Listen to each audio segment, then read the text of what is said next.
I'm missing a whole bunch of set screws. Yeah, there's the speedometer mount. Where's the speedometer? That's all bent.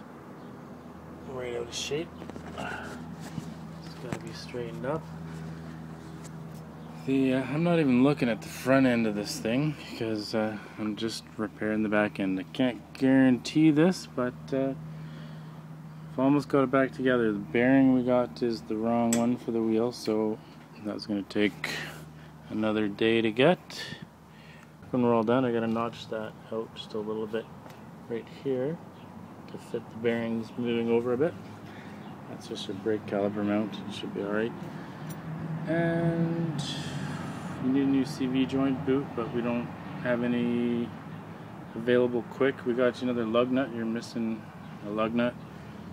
I will tighten up the front disc. Now we're putting a very small 1-inch key in here.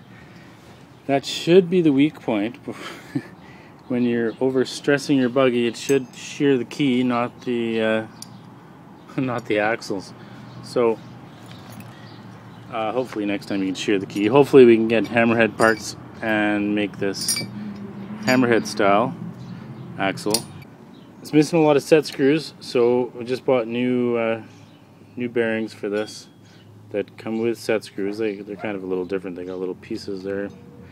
Not sure if we'll have enough for the speedometer. We should have enough magnet left there for the speedometer. We'll see soon. Well, we got room for the disc now. This side is bolted factory, as it were, right back in there. And the bearing is a little thicker, but I think the chain still lines up. And the disc will go on there. So this side will be spaced out with probably 8 washers. But I got to plasma cut this out here because I tried to grind it. It's very difficult to grind. And I have to get a longer bolt in here. Now the bolts are all cut down so they fit in there, so I got to get longer bolts and plasma that out. And then get the bearing, and we can get it back together and take it for a test drive. So you didn't leave me the key, so I'll hotwire it with the hammerhead ignition probably. Just plug it in if it fits. So now we're gonna plasma cut this thing out. I couldn't get the grinder in there to cut it very good. I don't know what I did in the days pre-plasma cutter. I guess probably would have had to get a hole saw with a big extension and just hole saw a big circle out of there. But I can't get the bolts in and out. Nope, that bolt in and out with our little extension washers. So gotta cut this out. Nice little draw a line and good old plasma. Here she is here. Right on, I love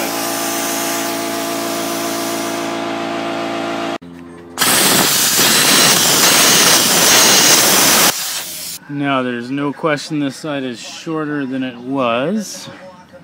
But you can see with the suspension fully extended and the axle fully out, our tri-joint is still in there. Our tri-joint is still in there as far as it'll go. Should not come out. This nut right here. Doesn't look very hard to get on the camera, but it's pretty hard to get to. So, having trouble. But I've been out every day getting parts for this thing, twice a day, a couple times. You're lucky my Volkswagen runs on fryer oil, or else have some serious mileage charges. So anyway, my point is, I don't have any cotter pins, and I'm not going out again. We want to get this finished before dark so we can get a little video of the Carter test run. So we're going to use just some copper wire for cotter pins. CV joint boots for the right side, they're both cracked. Fred doesn't have any. Fred figures Chevy Sprint or Geo boots will work, but I didn't have time to go to auto parts stores and try that stuff, so I mean it'll still work fine. That's what your copper cotter pin looks like. It'll hold the nut on there just fine. You probably just want to change that if you get good time. This is your back boot. It's in pretty rough shape. If you got a needle and thread, you could sew that together, but it should be alright as long as you don't go through the sand dunes. Your other one even the same side. You saw the front discs are coming off. We have a flat tire on the front. You probably pump it up every time you go out. These tires are terrible. I got them on my Hammerheads. They all got tubes in them now. The custom brake wrench. Tighten that. Nope, that one's not going to work. The second custom brake wrench.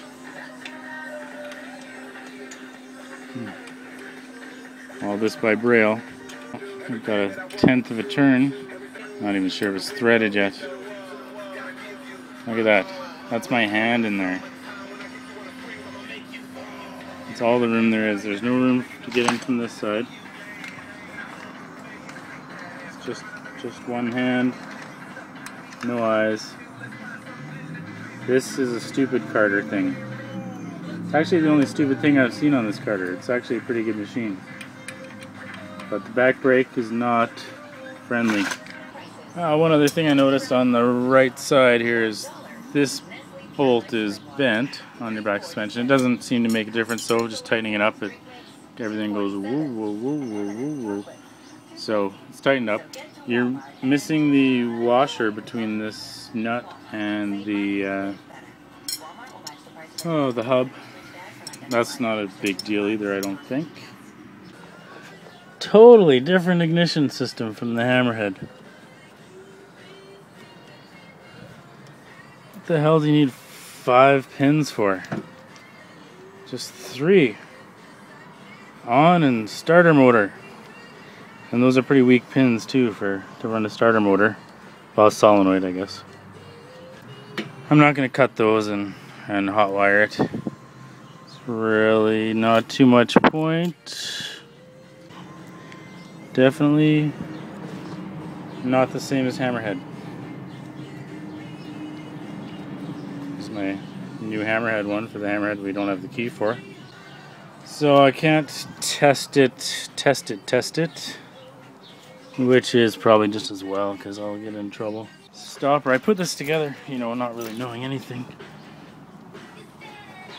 Looks like I maybe should have put a stopper in there right beside the disc, but I didn't, and there's no way in hell I'm taking it apart again. There is no way the disc can move over because it'll hit the disc brake. Where am I here? It will hit the disc brake mount. That's the disc brake mount. But it is possible it could rub that at some point, and you just have to tap the disc over because it's free floating in there on a key. Which should hopefully be your weak point from now on.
I don't know where the key went either. I had to buy key stop for it.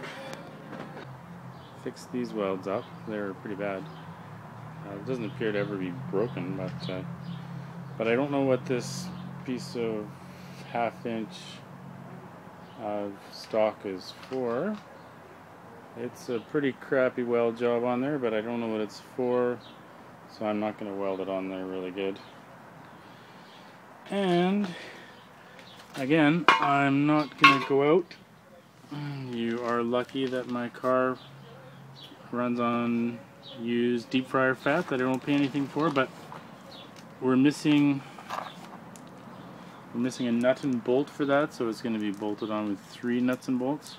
I just don't have stock of that stuff here in the city yet. It appears to be not centered, so I might just leave this for you guys to put on, because I don't know entirely what's going on with that.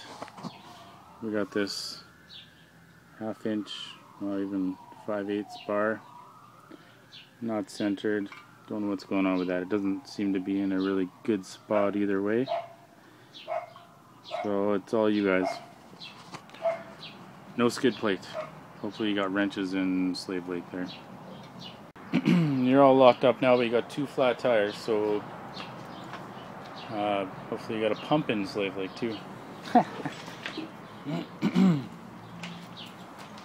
That's Carter, pretty impressive buggy.